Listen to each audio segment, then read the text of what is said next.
Саламатсыңарбы, урматтуу бир туугандар, көрсөтүүдө ыйык жазуудан кыска жана нуска насаат. Бүгүнкү биздин темабыз Библия өзгөрүлгөн эмес жана өзгөрүлбөйт. Кээ бир адамдар чыныгы Библия азыр жок. Азыркы окулуп аткан Библия бул өзгөрүлгөн, бурмаланган деп айтышат. Бирок биз аларга далил катары баарынан мурун ыйык жазууга кайрылсак, анан мен сүйлөп берсем.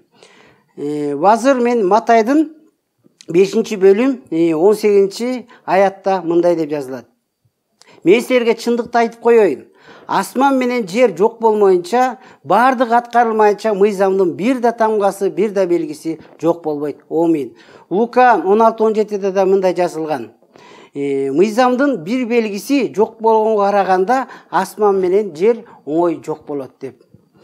Анан азыр ошо айтылгандай кээ бир адамдар ушул Библияны өзгөрүлгөн же азыркы Библия бул бурмаланган деп айтышат. Бирок азыр эле ошол Кудай сөзүнөн далил окудук да. Анан Кудай сөзүндө дагы айтат.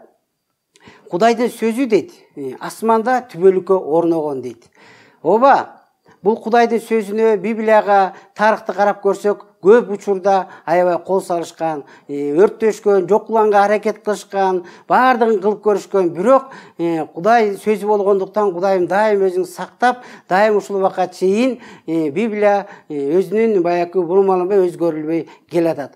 Мен буга бир далил катары дагы ушул тарыхтан, ушул Кудайдын сөзүнөн дагы айта кетем.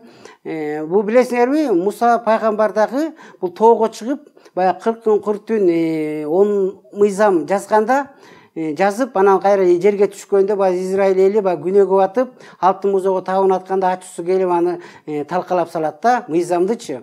Бирок кийинирээк кайра Кудай аны тоого алып чыгып, кайра 10 мыйзамды кайра кайталап жазып берет да.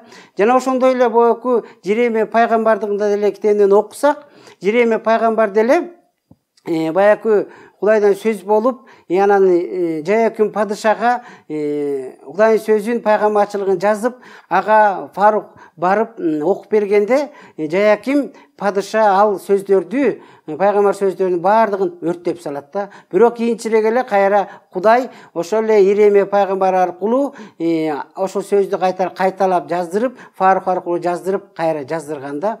Эгер ойлоп көрсөңөр, мейли адамдар китепти, Библияны жок кылып салсын, бурмалап салсын, бирок бул Кудайдын сөзү айтып атпайбы? Асманда түбөлүккө орногон дейт.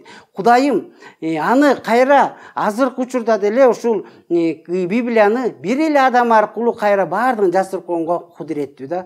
Ошондуктан бул Кудайдын сөзү өзгөрүлгөн, бурмаланган деген сөз бул вообще Кудайдын акырат келтиргендик, Кудайдын баягы сөзүн, Кудайдын кудуретин билбегендик да. Ошондуктан мен айткым келет, бул Библия 66 китеп, жаңы келишим, эски келишимден турган 66 китеп, канондолгон китеп, бул эч качан өзгөрүлгөн эмес жана өзгөрүлбөйт. Анткени бул Кудайдын сөзү. Кудай өзүнүн сөзүн сактаганга кудуреттүү. Саламатта калыңыздар.